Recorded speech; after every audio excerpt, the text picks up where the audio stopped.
This program is brought to you by Nepal Finance Limited, नेपालको पहिलो finance, Kamaladi Kathmandu, Lumbini विकास bank limited, निरन्तर सहयात्रा, विश्वास लिन्छौं, विश्वास दिन्छौं, प्रभु बैंक।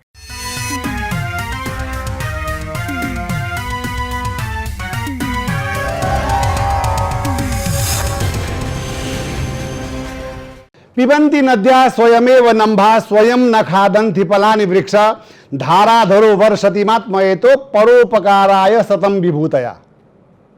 नदी नाला खोलाहरू यति बग्छन् तर ती खोलाहरूले नदीहरूले कहिल्यै आफै पानी पिउँदैनन्, अरूका लागि बगिरहेका छन्, अरूको प्यास बुझाइरहेका छन्, अरूको खेत सिंचित गरिदिरहेका छन्। त्यस्तै स्वयं नखादन्ति फलानि वृक्ष, वृक्षले पनि अर्थात् रुखले पनि आफ्नो बोटमा फलेको फल कहिल्यै खाँदैन, सबैहरूका लागि। भन्नुको मतलब हामी मानव जाति मात्र यस्ता छौँ जो आफ्नो लागि मात्रै कमाउँछौँ र आफ्ना लागि मात्रै गर्छौँ, आफू मात्रै बाँच्ने प्रयास गर्छौँ। यो फेरि जोसँग सम्बन्धित छ त्यस्ता मानवलाई मात्र भन्न खोजेको मैले। त्यसैले अलिकति भए पनि परोपकार गरौँ, अर्थात् पर उपकार, उपकार गरौँ, अरूको अरूलाई सहयोग गरौँ। यतिखेर हामी विषम परिस्थितिमा छौँ। यो विषम परिस्थितिमा सक्नेले नसक्नेलाई सकेको सहयोग गर्ने हो। हामीलाई पैसा पठाउनुहोस् हामी बाँड्छौँ, सहयोग गर्छौँ भन्न खोज्या होइन। तपाईहरु आफै बाँड्नुहोस्। आफ्नो गाउँ टोल छर छिमेक जहाँ त्यस्ता व्यक्तिहरू छन्, जहाँ पीडित छन्, जसलाई भोजनको खाँचो छ, जसको घरमा चुलो बल्न गाह्रो भएको छ, चुलो बाल्ने काम गरौँ।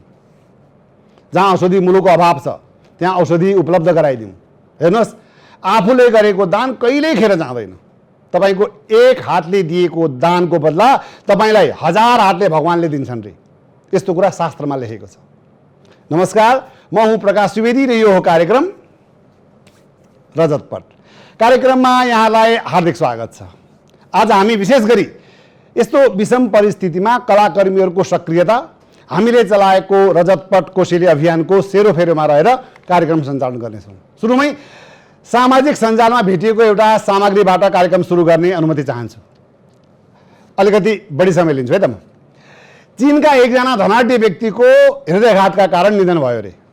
उनले आफ्नो विधवा श्रीमतीको लागि $1.9 मिलियन छोडेर गएका रहेछन्। ती विधवा श्रीमतीले आफ्नो घरको जवान नोकरसँग विवाह गरिछिन्।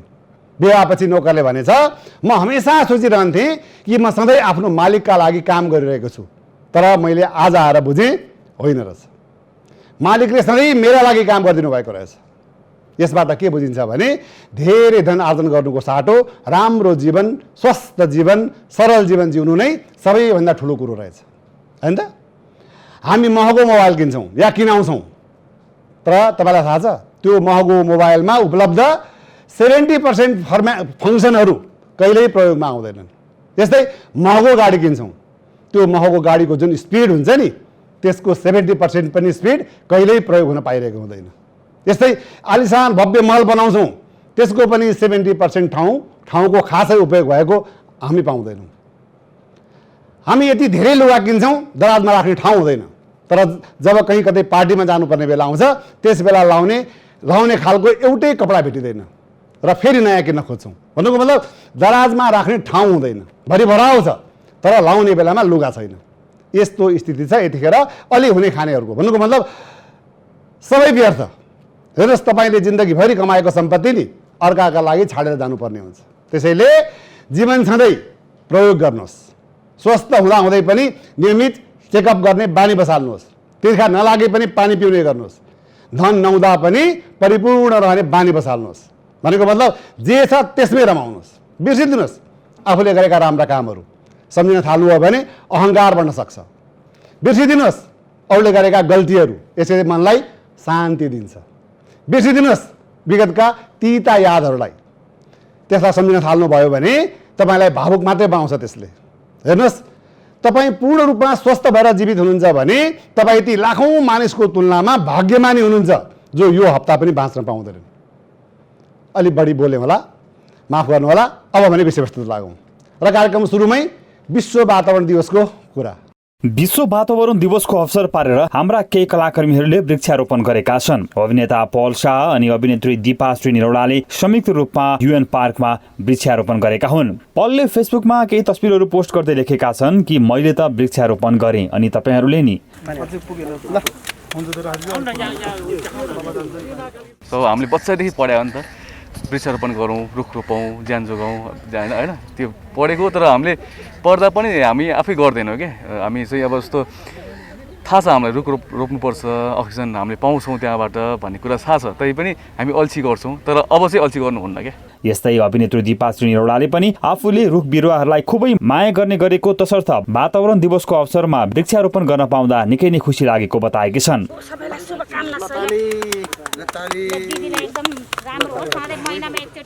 सकिन्छ यस्तो ठुलो ठाउँमा आएर रोपौँ, सकिँदैन घरको गमलामा भए पनि तुलसीको मोठ त जहाँ पनि हुन्छ, तुलसीको मोठ राख्ने, त्यसबाट अक्सिजन लिने, पिपलको रुख राख्ने, अक्सिजन लिने, यस्ता कामहरू चाहिँ गर्नु। यस्तै वातावरण दिवसको अवसर पारेर अभिनेता पुष्प खड्काले पनि वृक्षारोपण गरेका छन्। केही दिन अघि आफ्नो जन्मथलो कैलाली पुगेका पुष्पले आफ्नै घर नजिकै वृक्षारोपण गरेका हुन् र उनले फेसबुक मार्फत वातावरण दिवसको शुभकामना समेत दिएका छन्। विश्व वातावरण दिवसको अवसर पारेर अभिनेत्री करिश्मा मानन्दरले पनि आफ्नै घर परिसरको बगैँचामा वृक्षारोपण गरेकी छन् र उनले विश्व वातावरण दिवसको सबैलाई शुभकामना समेत दिएकी छन्।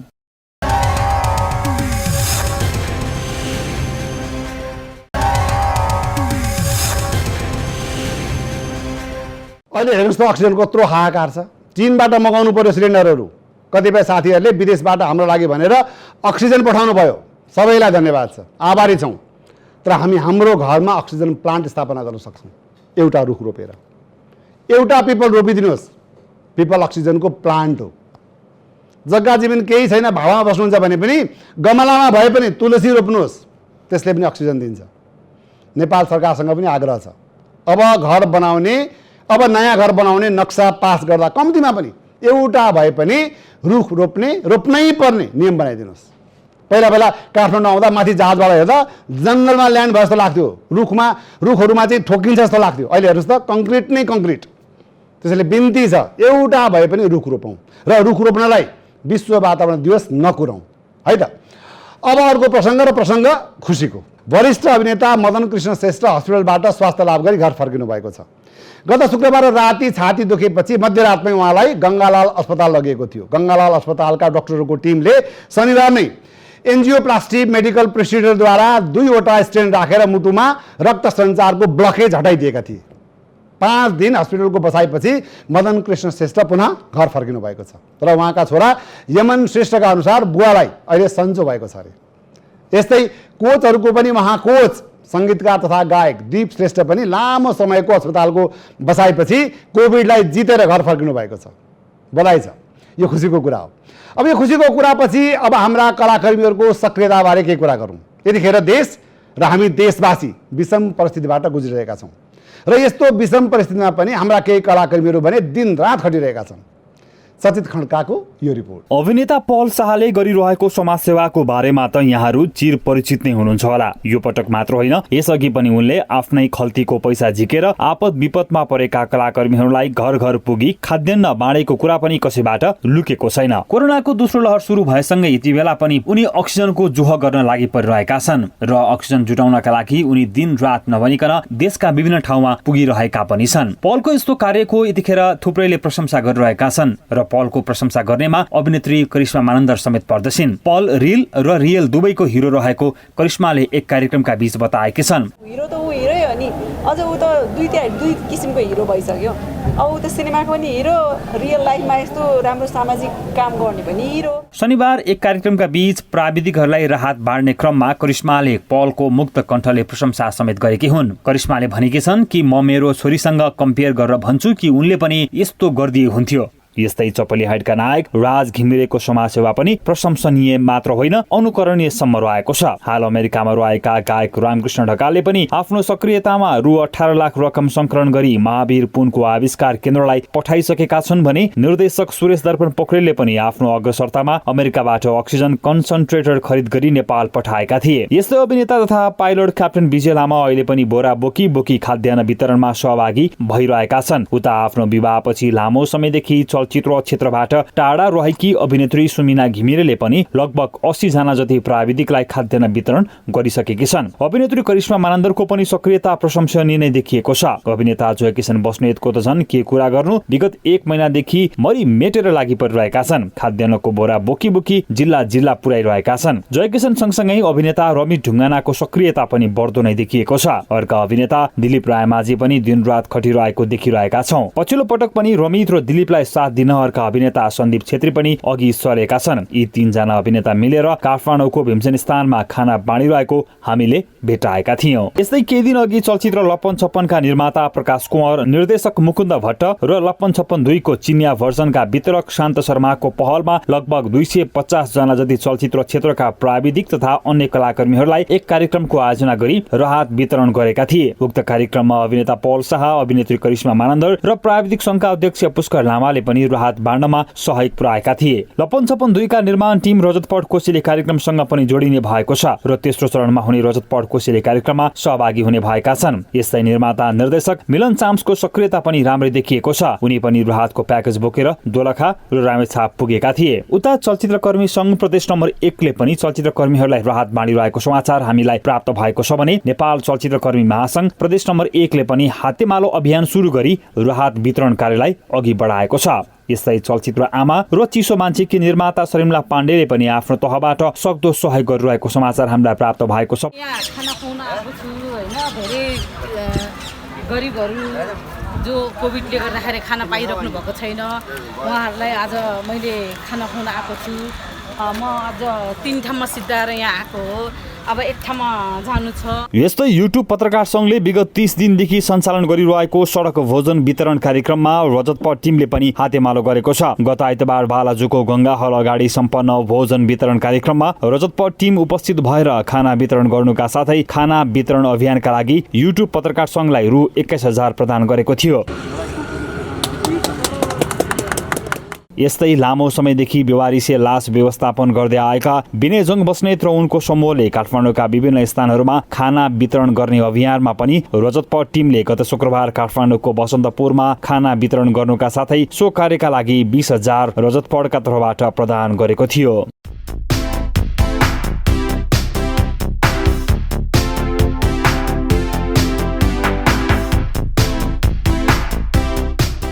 यस्तो महामारीमा, यस्तो विषम परिस्थितिमा पनि दिनरात केही नभनी खट्ने, सहयोग पुर्याउने हाम्रा तमाम कलाकर्मीहरूलाई हृदयदेखि नै धन्यवाद छ।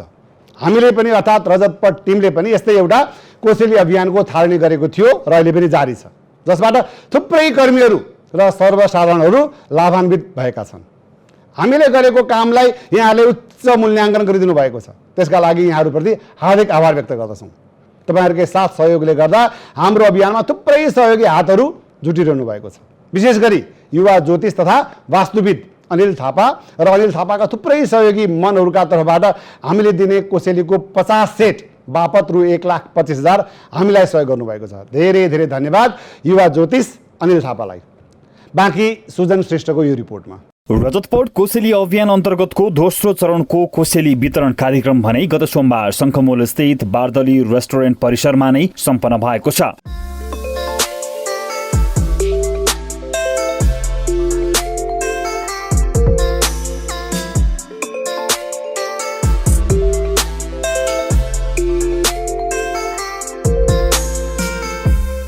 दोस्रो चरणको कोसेली वितरण कार्यक्रममा भने कलाकर्मीका अलावा विभिन्न क्षेत्र, तह र तबकाका थुप्रै व्यक्तिहरूलाई कोसेली वितरण गरिएको थियो, जस अन्तर्गत जनआन्दोलनका घाइते परिवार, दृष्टिविहीन र फ्युचर होप नेपाल बाल गृहमा आश्रित 23 जना बालबालिकालाई खाद्यान्न लगायतका अन्य सामानहरू वितरण गरिएको थियो। कोसेली प्याकेजमा 1 बोरा चामल, 2 किलो दाल, 2 लिटर तेल, नुन, चिनी, चियापत्ती, चाउचाउ, बिस्कुट, चिउरा लगायतका मरमसलाहरू समेत समावेश गरिएको थियो। उक्त कार्यक्रममा नृत्यकार संघका कार्यवाहक अध्यक्ष जनक कार्कीको सिफारिसमा एवं रोहबरमा आएका 3 दर्जन भन्दा बढी कोरस डान्सर र मेकअपसँग सम्बन्धित कर्मीहरूलाई पनि रजतपट कोसेली प्रदान गरिएको थियो। रजतपट कोसेली अभियानको रूपमा संलग्न भएर यो हामी हातेमालो गर्दै रात वितरण काममा संलग्न भएर हामी यो सहयोग गर्न पाउँदा एकदमै खुसी भएको छौँ।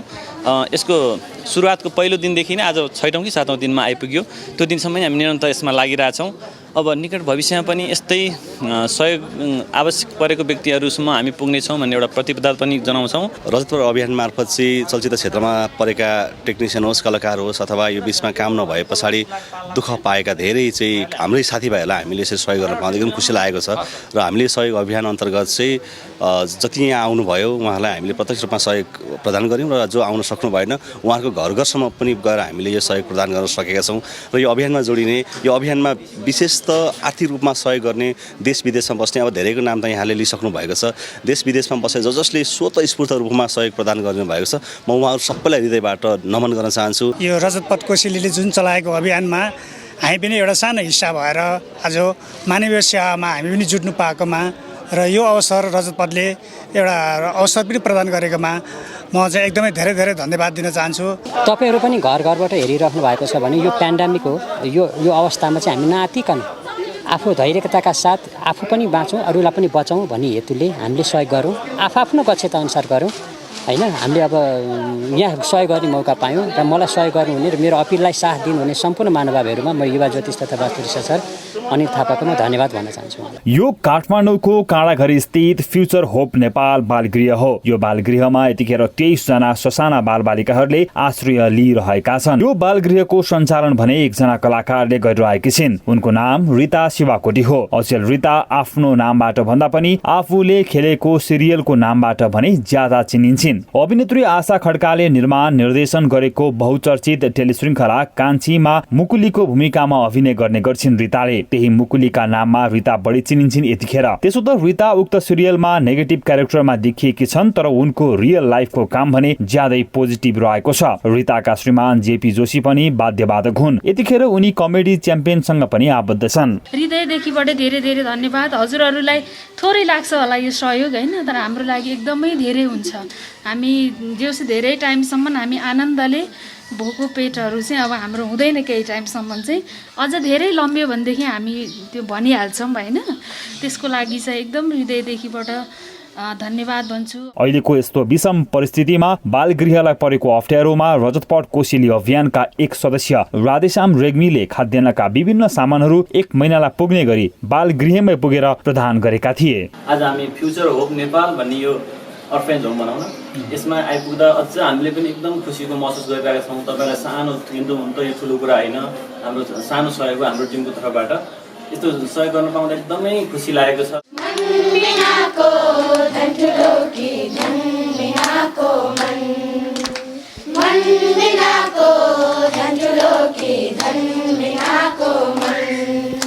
यस्तै यी भने भक्तपुरको सानो ठेमीमा बसोबास गर्दै आएका दृष्टिविहीनहरू हुन्। विभिन्न परिवारका 18 जना दृष्टिविहीनहरूलाई सानो ठेमीमै पुगेर रजतपट टिमले रजतपट कोसेली वितरण गरेको थियो। यस्तो विषम परिस्थितिमा रजतपट टिमले सम्झेकोमा दृष्टिविहीनहरूले खुसी व्यक्त गरे। हामीले चाहिँ खानाहरू लाउन खानाहरू चाहिँ हामीलाई चाहिँ अन्त कमाउने कुनै बाटोहरू छैन। बाटोहरू चाहिँ नभए पछाडि चाहिँ साथीहरूलाई चाहिँ समस्या भनेको यो धेरै ठुलो समस्या चाहिँ हल भएको भन्नुपर्छ। यसलाई जुन हामीलाई सहयोग गर्नुभएको छ उहाँहरूलाई धेरै धेरै धन्यवाद। यसरी नै हामीलाई सहयोग गरिदिनु भएको छ। भोकै पेटलाई तपाईँहरूले भर दिने हुनुहुन्छ, मलाई धेरै धेरै धन्यवाद छ।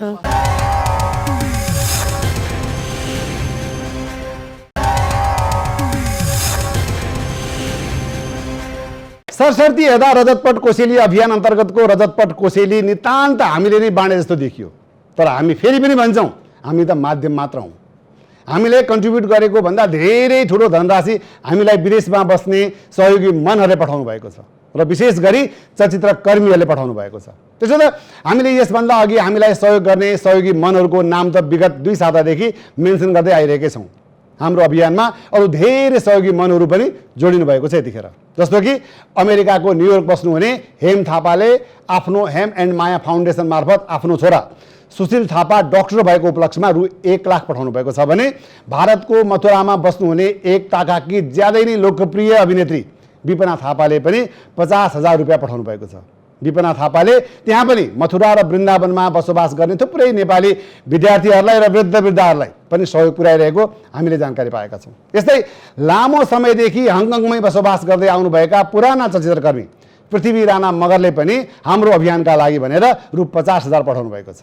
पृथ्वी राणा मगरले परेनी माया जालैमा र हङ्गामा चलचित्रको निर्देशन गर्नुभएको थियो भने पछिल्लो समय कठपुतली नामक चलचित्रको निर्माण गर्नुभएको छ। यस्तै गुण सिनेमा हलका प्रबन्ध निर्देशक दिप्रस साक्यले पनि बालगृहमा आश्रित बच्चाहरू र वृद्धाश्रममा खाना खुवाउनका लागि रु 50,000 उपलब्ध गराउनु भएको छ। यस्तै किस्मत 2, मङ्गलम, वीराङ्गना, डोली लगायतका अन्य केही चलचित्रहरूमा अभिनय गरेका अभिनेता पृथ्वीराज प्रसाईले पनि वृद्धाश्रममा आश्रित बुवा आमाहरूका लागि रु 25,000 सहयोग गर्नुभएको छ खानाका लागि। यस्तै 9 भन्नु ल 5 की बाल कलाकार सिडिना शर्माले पनि आफ्नो बुवाको कम्पनी सङ्गम स्विट मार्फत रु 21,000 सहयोग गर्नुभएको छ। यता जापान बस्नुहुने कलाकार नन्दराज रेग्मीले पनि हाम्रो अभियानका लागि देव छाया फाउन्डेसन मार्फत रु 10,000 पठाउनु भएको छ भने निर्माणाधीन चलचित्र चुरीफुरीका तर्फबाट निर्देशक ऋषिराज आचार्यले पनि रु 10,000 पठाउनु भएको छ। सबै सहयोगी मनहरूप्रति हामी हार्दिक आभारी छौँ, धन्यवाद ज्ञापन गर्दछौँ। यहाँहरूले यस्तो विषम परिस्थितिमा जुन प्रकारको सहयोग गर्नुभयो त्यो निश्चय नै प्रशंसनीय र अनुकरणीय कार्य हो। फेरि पनि एकपष्ट रूपमा सबैलाई धेरै धेरै धन्यवाद। र यसै क्रममा अर्को पनि कुरा यहाँलाई जानकारी गराउँ कि अब निषेधाज्ञा अलिक खुकुलो होला अनि अलिकति सहज पनि होला वातावरण, आशा गरौँ। फेरि पनि हामी सामान्य जीवनतर्फ फर्किनेछौँ। त्यसैले अब हामीलाई रकमहरू नपठाउनु होला। अहिले तपाईँहरूले पठाएको रकम हामीसँग अझै बाँकी छ, यसर्थ यो रकमले अझै केही दिन हामी सेवा गरिरहनेछौँ। यसलाई भने जति गर्नुभयो धेरै गर्नुभएको छ, फेरि पर्यो भने फेरि हामी बनाउँला, यसर्थ अब सहयोग राशि नपठाउनु होला। फेरि पनि धेरै धेरै धन्यवाद यहाँहरूलाई। अब एउटा सूचना, यदि कोही कलाकर्मी कोरोना पोजिटिभ भएर कोरोना सङ्क्रमित भएर हस्पिटलमा उपचार गराइरहनु भएको छ र हस्पिटलको बिल तिर्ने पैसा पुगेन, समस्यामा हुनुहुन्छ भने हाल अस्ट्रेलियामा रहेकी रोशनी श्रेष्ठले त्यसमा तपाईँहरूलाई सहयोग गर्ने वचनबद्धता प्रकट गर्नुभएको छ। त्यस्तो कोही पीडित हुनुहुन्छ भने हामीसँग सम्पर्क राख्नुहोला, हामी तपाईँको कुरा रोशनीजीसम्म पुर्याइदिनेछौँ। रोशनीजीलाई पनि धेरै धेरै धन्यवाद।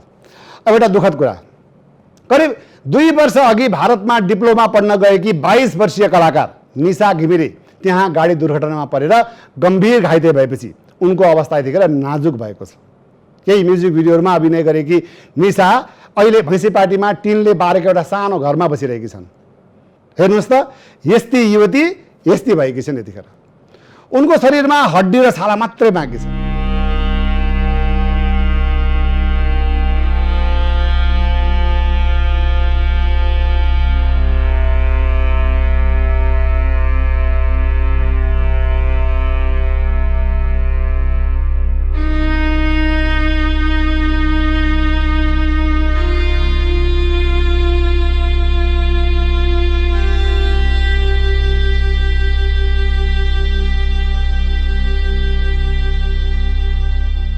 उनको आर्थिक अवस्था पनि निकै नै कमजोर छ।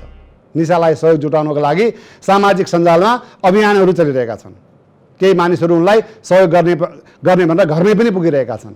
निशालाई सहयोग गर्नका लागि उनका पिता राजु घिमिरेलाई 9851238952 नम्बरमा फोन गर्न सकिनेछ। यसैबीच एउटा खुसीको कुरा पनि आएको छ। सो के भने उनको नर्भिक हस्पिटलमा उपचार सुरु हुने भएको छ। नर्भिक हस्पिटलका निर्देशक मेघा चौधरीले निशाको उपचारका लागि सक्दो सहयोग गर्ने बताएकी छन्। मेघाजीलाई पनि धेरै धेरै धन्यवाद। अब महानायकको जन्मदिनको कुरा, अभिनेता राजेश हमाल उनको जन्मदिन र विशेषतः उनको उमेरको चर्चा परिचर्चा सदैव हुने गर्दछ। राजेशको जेठ 26 गते जन्मदिन पर्दछ र यो पटक पनि राजेशले जेठ 26 गते बुधबार आफ्नो जन्मदिन मनाए। तर कतिौं जन्मदिन मनाए राजेशले कहीँ कतै भन्ने गरेका छैनन्। सञ्चारकर्मीका जिज्ञासाहरूमा पनि सदैव हाँसेर नै टार्ने गरेका छन्। अझ 25-30 वर्षको लक्का जवान भएको भनी ठट्टा गर्ने गरेका छन् राजेशले। तथापि हामीले प्राप्त गरेको जानकारी अनुसार राजेशले यो पटक आफ्नो 57औं जन्मदिन मनाएका हुन्। जे होस्, राजेशको जन्मदिन एकातिर अर्कोतिर कोरोनाले गर्दा निषेधाज्ञा। सबैले सोचे राजेशले घरमै सामान्य तरिकाले जन्मदिन मनाउँछन् होला भनेर। तर राजेशले सार्वजनिक गरेका तस्बिरहरू हेर्दा मात्रै थाहा पाइयो कि राजेशको यो पटकको जन्मदिन विशेष नै भएछ। प्राय हामी जन्मदिनको दिन मन्दिर जान्छौँ र केही दान गर्छौँ, पुण्यको काम गर्छौँ। जसनरूप राजेशले पनि त्यही गरे। राजेश बुधबार पशुपतिनाथ मन्दिर गए। साथमा उनकी श्रीमती मधु भट्टराई हमाल पनि थिइन्। पशुपतिनाथको दर्शनका क्रममा केही शुभचिन्तकहरूसँग फोटो पनि खिचे राजेशले। फोटो खिचाउनेमा सुरक्षा निकायका व्यक्तिहरू पनि देखिन्थे भने त्यसपछि तिलगङ्गामा रहेको एक बाल आश्रममा पुगेर केही सहयोग समेत गरे हमालले। त्यहाँ उनको जन्मदिनको केक समेत काटियो र केही बेर बच्चाहरूसँग नाचगानमा समेत रमाएका थिए राजेश हमाल। त्यसपछि हमाल दम्पति धरहरा पुगे। सर्वसाधारणका लागि हाल चढ्न नपाइने धरहरा हमाल दम्पतिले भने चढे। राजेशले धरहरामा केक समेत काटे। धरहरामा जन्मदिनको केक काटेको यो पहिलो पटक हुनुपर्छ सायद। राजेश समालका सहयोगी राम ठाकुरका अनुसार राजेश स्वयम्भू पनि गएका थिए। केही धार्मिक गतिविधिमा शरीक पनि भए र साँझ भने आफ्नै घरमा श्रीमती र नजिकका केही साथीभाइसँग फेरि केक काटेर रमाइलो पनि गरे हमालले। यसर्थ निषेधाज्ञामै भए पनि राजेश हमालको 57औं जन्मदिन निकै विशेष बन्यो। राजेश हमाललाई ढिलै भए पनि जन्मदिनको धेरै धेरै शुभकामना। हवस् त, आजलाई यति नै। अर्को साता थप सामग्रीहरूको साथमा हामी उपस्थित हुनेछौँ। तबसम्मलाई मलाई र मेरो इन्टायर टिमलाई बिदा दिनुहोस्। AP1 पनि हेर्दै गर्नुहोला। स्वस्थ रहनुहोस्, व्यस्त रहनुहोस्, मस्त रहनुहोस्, तर होसमा चाहिँ रहनुहोला है त। नमस्कार।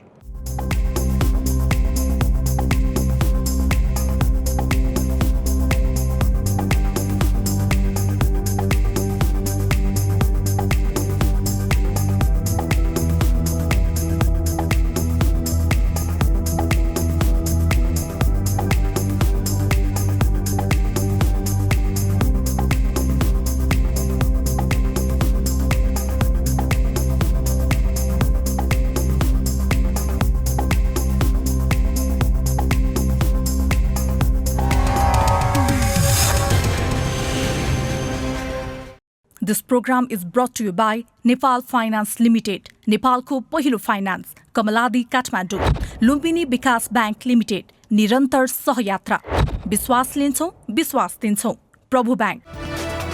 It's an AP1 presentation.